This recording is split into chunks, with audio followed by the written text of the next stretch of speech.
Welcome to our presentation today on bias and conflicts of interest under the Title IX regulations. I'm Josh Richards. I'm a partner at Saul Ewing, Arnstein & Lear, and I'm joined by my colleague Carolyn Toll, and we're going to talk to you today about bias under the regs.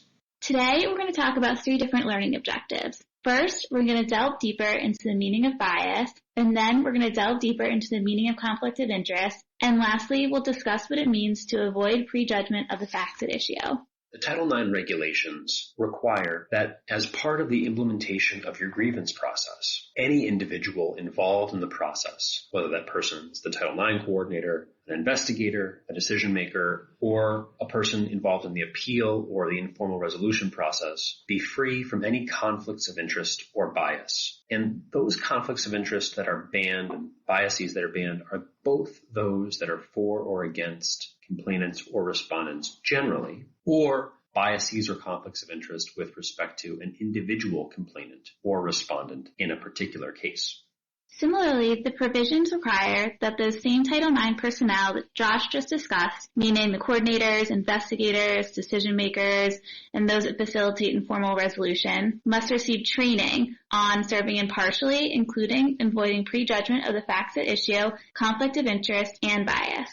As you're thinking through the ways in which you will avoid bias in your processes, one of the things that the department recommends specifically is that as part of the mandatory training that the regulations require that you provide to everybody involved in your process and require that you post publicly on your website, including potentially these materials, that those materials do not rely on sex stereotypes to train with respect to how individuals involved in your process will approach allegations, witnesses, resolutions of credibility, and those sorts of things. And those training materials must also promote impartial investigations and adjudications of formal complaints of sexual harassment. In addition to the general prohibition against bias and conflict of interest and the training materials and training regulations, the final rule also provides that bias and conflict of interest on parts of the Title IX coordinator or investigator or a decision maker may be a basis for either party to appeal a determination regarding responsibility or a determination that the institution has made on dismissing a formal complaint. So in other words, either party may appeal either one of those determinations by stating that one of the Title IX personnel has a bias either for or against respondents generally or for or against the individual complainant or respondent, and that this bias or conflict of interest affected the outcome of the matter. And what does the government tell us are the purposes behind these non-bias requirements? Well, they're all fairly straightforward and intuitive. The government is interested in institutions having processes that are reliable, that participants view as legitimate, and part of that is that they are impartial and accurate, and that the function is to seek the truth and not some preordained outcome. And finally, and from the perspective of the department, extremely important, that the outcomes and the processes involved in your Title IX resolutions are rooted in principles of due process, whether you are private or public. And as we talk through the requirements today, it's important to note and important for institutions to keep in mind that the prohibition against bias and conflict of interest does not apply to advisors. It does apply to what we're calling Title IX personnel, so that's the investigators, decision makers, the Title IX coordinators, the informal resolution facilitators, but this does not include advisors, and they are not required to avoid bias or conflict of interest.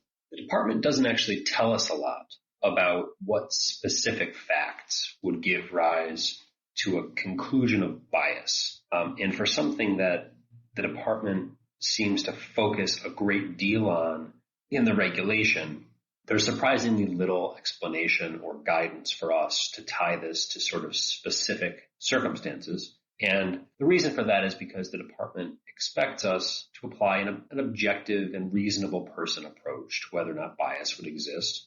They call this a common sense approach. And essentially, we're asked to look at whether or not the specific circumstances of that specific case would cause a reasonable person to conclude that somebody involved in the process could not be fair.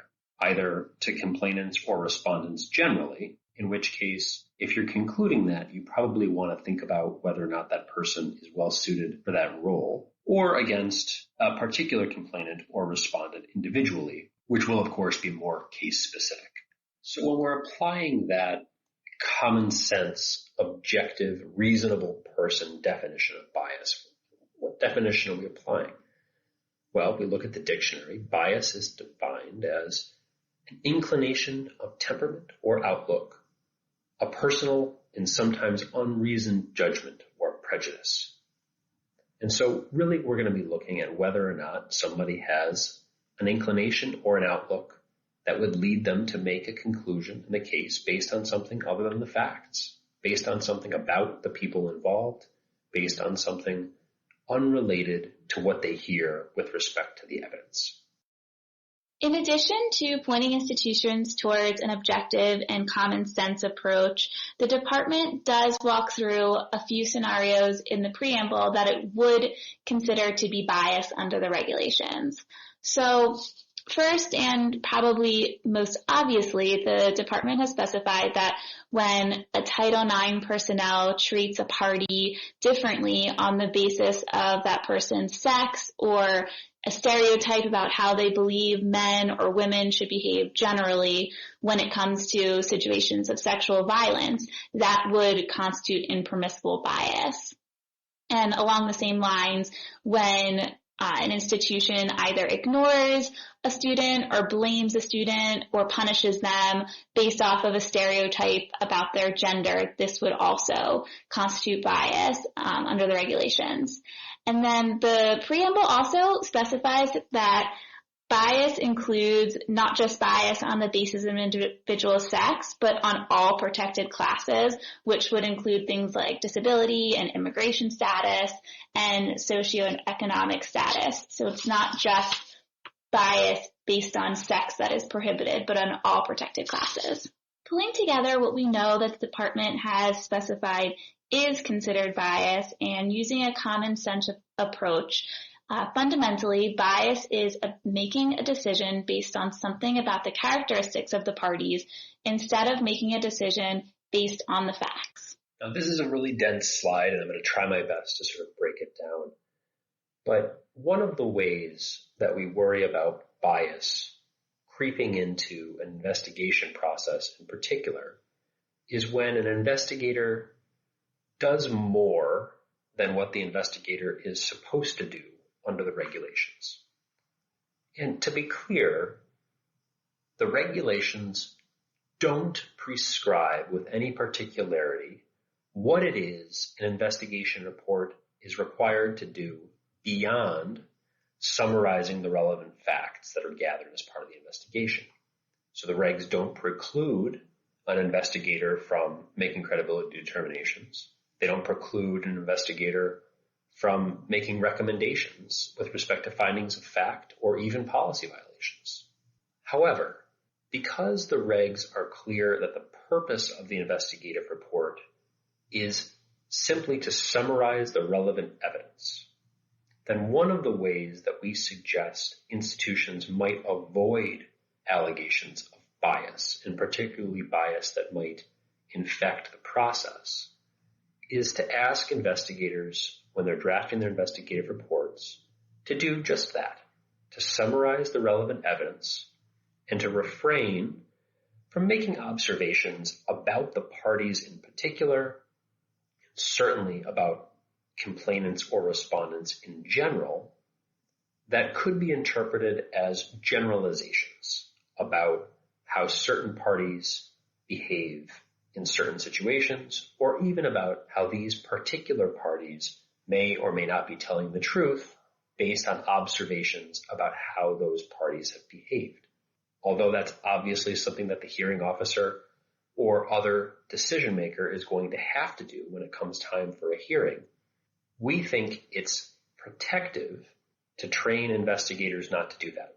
Now, at your institution, you may have other particularly important reasons for wanting to do that. You may have weighed this risk and decided that it's okay, and that you're going to undertake that risk because of the way that you've determined your model ought to work. And we're not here to tell you you can't do that, but in the context of a discussion about bias and about avoiding the perception of bias, we think it's a protective strategy. I will underscore the fact that just because investigators do make credibility determinations would not mean that they necessarily had engaged in bias. This is just a risk mitigation strategy that we think is a good idea. Now that we talked a little bit about what is considered bias under the regulations, you might be wondering what the department does not consider to be bias. And we're going to walk through at least 3 situations that the department has said are not considered per se bias in the preamble. The first is the outcome of the grievance procedure. The department has said that parties and recipients should not conclude that there was a bias based solely on the outcome of the grievance procedure. So meaning whether the respondent was found responsible or not responsible is not per se a situation that we can conclude bias from. And the mere fact that a certain number of outcomes resulted in determinations of responsibility or a certain number resulted in non-responsibility would not necessarily indicate or imply bias on part of the institution or its Title IX personnel.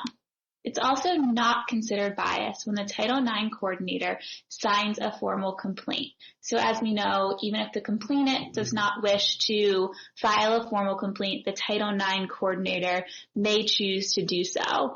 But the department has clarified that when the Title IX coordinator does this, it does not place the coordinator in a position adverse to the respondent because the decision is not made in opposition of the respondent or in support of the complainant, but instead it's made on behalf of the institution itself. So many of you may be wondering, what if I, as a Title IX personnel, have some sort of past professional experience or I have an affiliation that may give off some sort of perception of bias? And to address this concern, the department stated in the preamble that some prior professional experience of someone who serves a Title IX role need not disqualify the person from obtaining the requisite training to serve impartially in that role. So in other words, even if someone who wishes to serve in a Title IX role does have some sort of past professional experience or an affiliation, they can still go through the training and learn how to serve impartially and then still fulfill the Title IX role. Specifically, the department said that generalizations that might unreasonably conclude that bias exists include what we see here on the slide. So someone who's a self-professed feminist or a self-described survivor or has some sort of history working in sexual violence or as a victim advocate would not be something that per se would preclude this person from serving a Title IX role or would be too much of a generalization to just conclude that a bias exists because this person serves such a role. Similarly, it would include someone who works as a defense attorney or solely being a male or a female or supporting some sort of men's rights or women's rights group, or having some past negative experience with men or women would not preclude someone to serve a Title IX role, and they could still go through the training and learn to serve impartially. Now let's talk a little bit about conflict of interest. Like bias, the department has failed to tell us exactly what it means for a participant in the process to be free from a conflict of interest. But there are some guideposts that we can use to try and figure out situations in which, like bias, an objective person might determine that a conflict of interest has arisen, which would prevent a person from participating lawfully under the regulation in the institution's grievance process. We know, for instance, that it's not a conflict of interest for institutions to fill the various roles within the grievance process, including the investigator, a hearing officer, an ultimate decision maker on sanctions, an appeal officer, or a facilitator in a informal resolution with its own employees. We're not required to hire outside people to fulfill these roles, and in fact, we're expected in the ordinary case, and the department has clarified specifically in the preamble, that Every institution is expected to be able to fill all of these roles, if they desire, with folks that are internal to the institution. Likewise, and logically, the department informs us that simply having different people from the same office fill different roles in a case, which perhaps the same person couldn't fill those different roles in, doesn't create a conflict of interest. There's an expectation that the Office of Title IX or OIE or whatever sort of model you use at your institution will be staffed with various people, and that those people may have different roles in different cases. And that isn't an issue from a conflict of interest perspective in and of itself.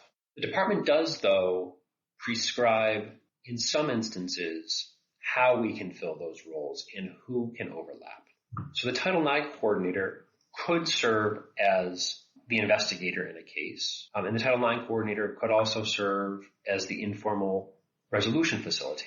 But the Title IX coordinator can never serve as the decision maker, either at the hearing stage or on appeal. Likewise, because of the department's particular attention to what it perceives as problems with the single investigator model, while the investigator could also serve as an informal resolution facilitator, the investigator can never serve as the decision maker.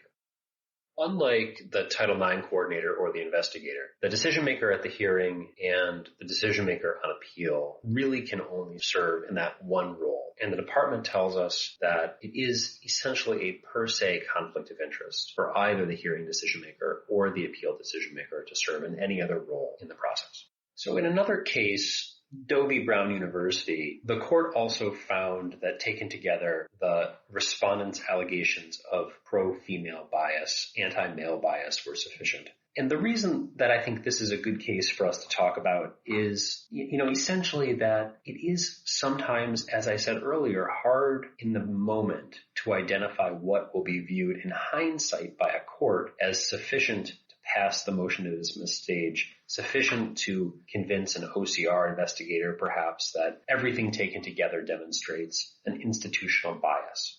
I would say that individually, none of these things, with respect perhaps to one of them, is sufficient on its own to demonstrate bias. But I think what this case teaches us, separate and apart from whether or not we agree that this is actually enough to show bias, is that context matters. And you have to sort of add up everything in that context to determine whether or not in a moment you want to make a decision as to whether or not to have somebody else step into a role or to go back and redo part of the investigation because there is an allegation of bias. And so, the pieces that stacked up to create this constellation of alleged bias in the Brown case were that one of the panelists in the hearing was involved in a prior case which resulted in a lawsuit. I don't view that as standing alone something that is enough to suggest bias.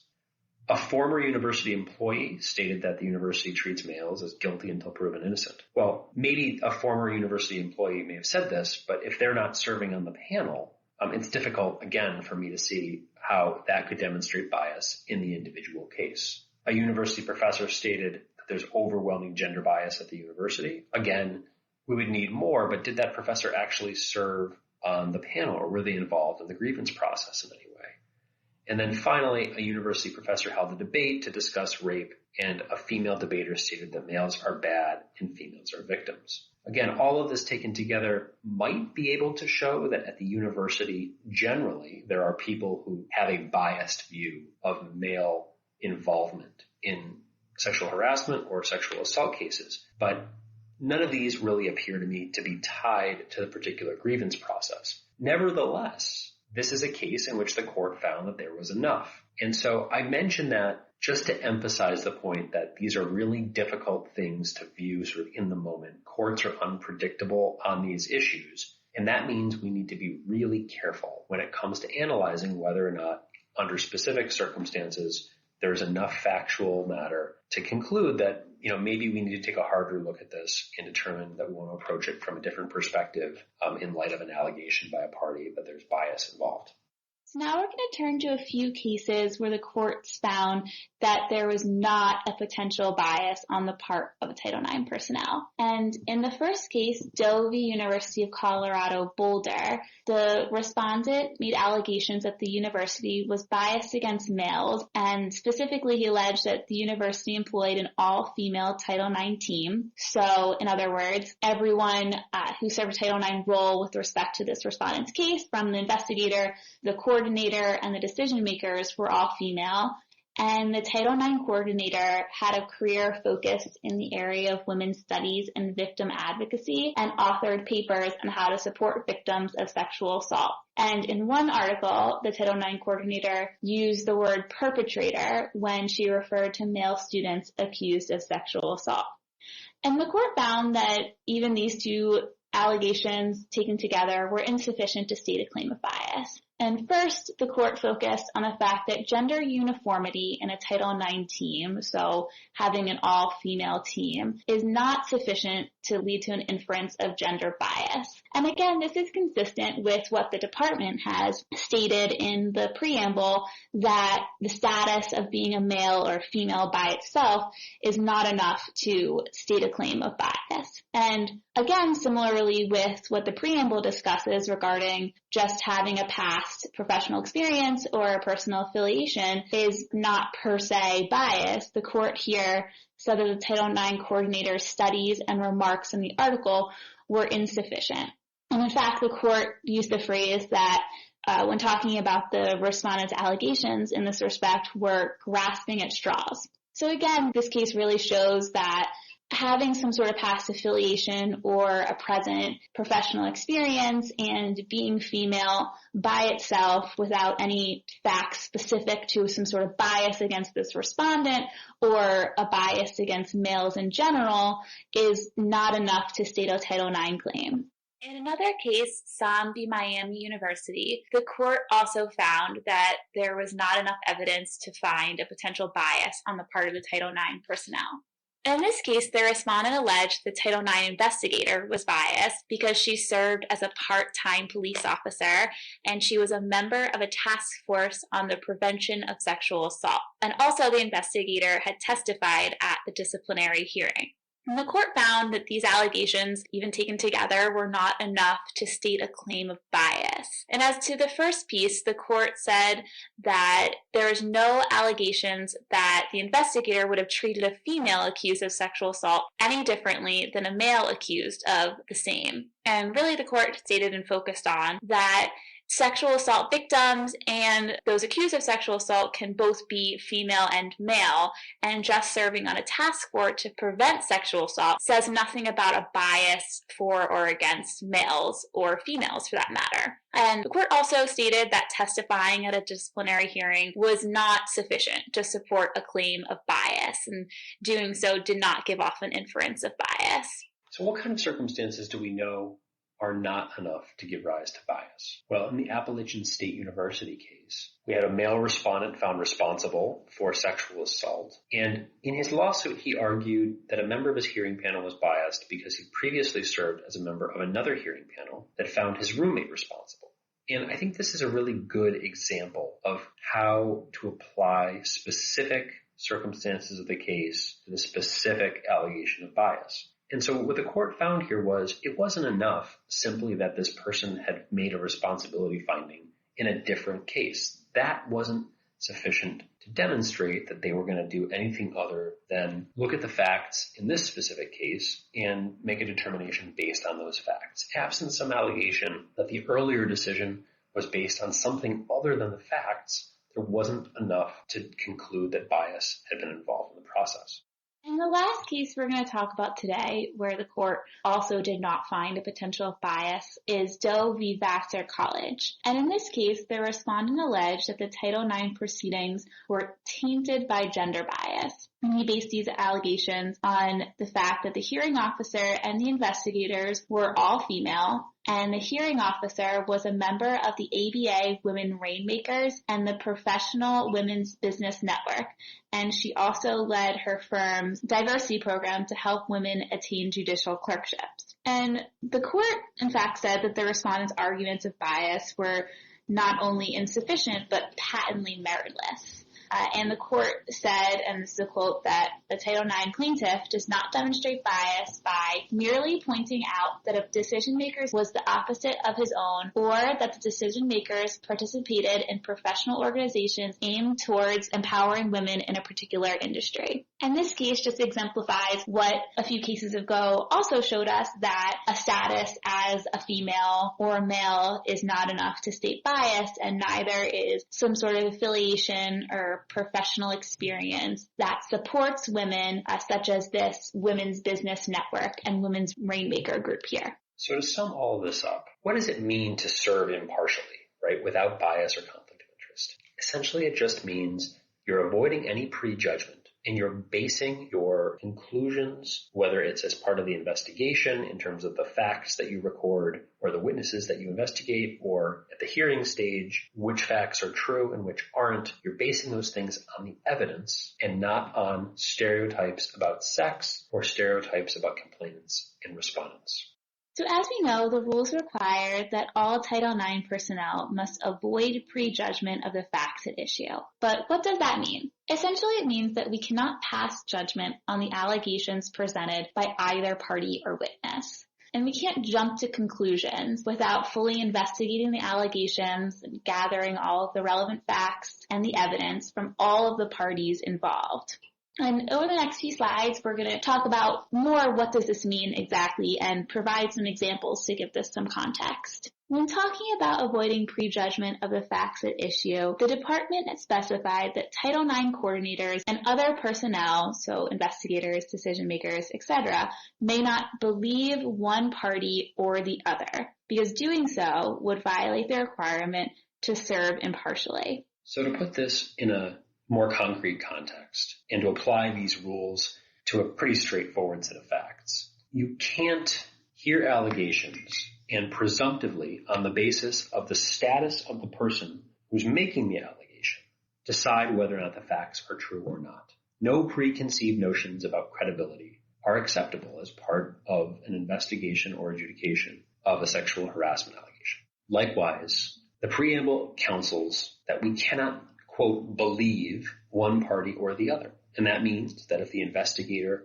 as part of their work, meets with the respondent and the complainant, and then just jumps to the conclusion that the respondent is believable, the complainant isn't, and this is based on the gut feeling about a prior case, and based on all of those feelings, decides that no further investigation or fact-finding is needed with respect to the allegations. That would clearly be a situation in which prejudgment has pervaded the investigation, and that's not an impartial resolution in the way that the department requires.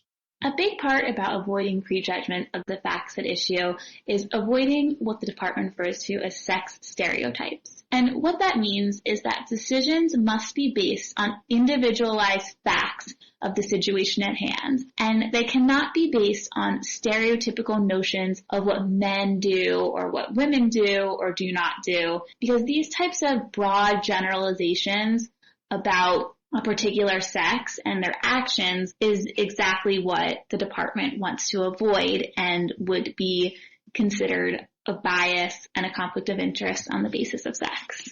So what this all means is that everyone involved in a Title IX role should really check any stereotypes they have about men or women at the Title IX door. And what we mean by this is that we should all leave behind any prior experiences, whether it be from past Title IX proceedings or a personal experience that may lead to some sort of stereotype we have about men generally or women generally. And we should approach the allegations of both parties with neutrality at the outset. And we shouldn't come in with any sort of preconceived notion that either party is telling the truth or that we have any sort of inclination to believe one party over the other without gathering all of the relevant facts and evidence. And we should treat both parties equally throughout the entire process and provide them with equal opportunity to present evidence, to interview witnesses that they both identify, and to really tell their version of the story, because both parties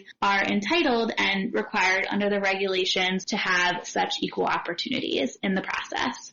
As you've no doubt surmised by now, the bottom line is essentially that just because somebody is male or female or non-binary or has any other immutable characteristic, that can't be the basis for what you're determining as part of the investigation or hearing process.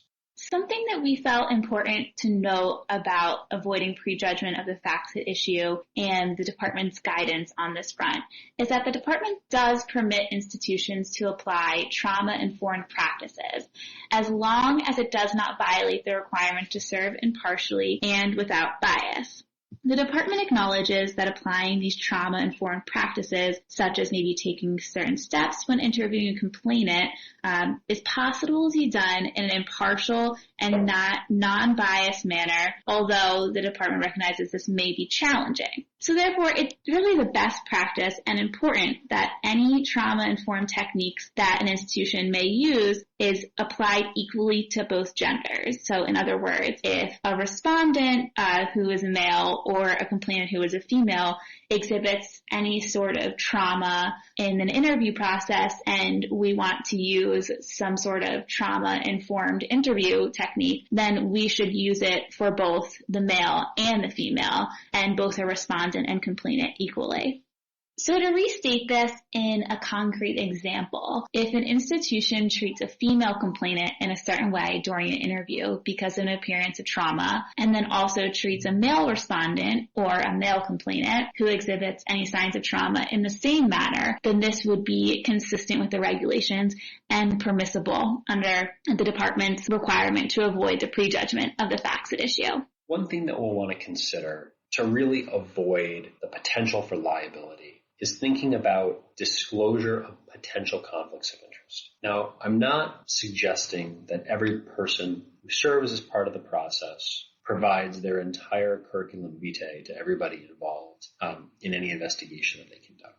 But it is really important that you as an institution have a candid conversation with folks in your office, because past experience as a victim advocate or a defense attorney or involvement in male or female rights organizations isn't itself a conflict of interest. The department makes that clear. On the other hand, there are lines that statements made in op-eds or other pieces of writing that folks in your office may have done in the past may have crossed. And I think it's important to have full knowledge of what those things are so that you can make a determination as to whether or not those past statements might, in a particular case, expose the institution to an allegation that this person couldn't be without bias, and whether or not you want to have them serve in a different role in that particular case. Likewise, if somebody serving on a case from the Title IX office feels like they have a conflict of interest in a particular case, it's absolutely critical that you have a policy that requires them to report that internally so that you can evaluate what their potential conflict is and decide whether or not, again, somebody else is more appropriate for that case. These are the sorts of things that are really much better dealt with on the front end rather than dealing with them on the back end, either while the investigation has already started or even worse, in litigation after. Something else that we may want to do on the front end is to employ some sort of implicit and unconscious bias training. The department has clarified that while institutions are not required to address implicit and unconscious biases, they may do so if they would like to. And implicit and unconscious bias exists when we hold a bias and a stereotype towards a certain group of people without consciously realizing that we are doing so. And it may be fair to say that most people hold some sort of unconscious bias that they may not even be aware that they have and that they're using in a certain situation, or they may benefit from being more conscious about such a bias to avoid using it in situations, especially in Title IX proceedings. And one way that we can get ahead of this and limit implicit and unconscious bias would be through diversity training. So diversity training can help call attention to generalizations and to groupthink and to facilitate removing subconscious biases and stereotypes that each one of us may hold. And avoiding this implicit and unconscious bias will also help remove the impermissible bias for or against women or complainants and respondents in general, and help us just be more aware of biases we may have and try to eliminate them in Title IX proceedings.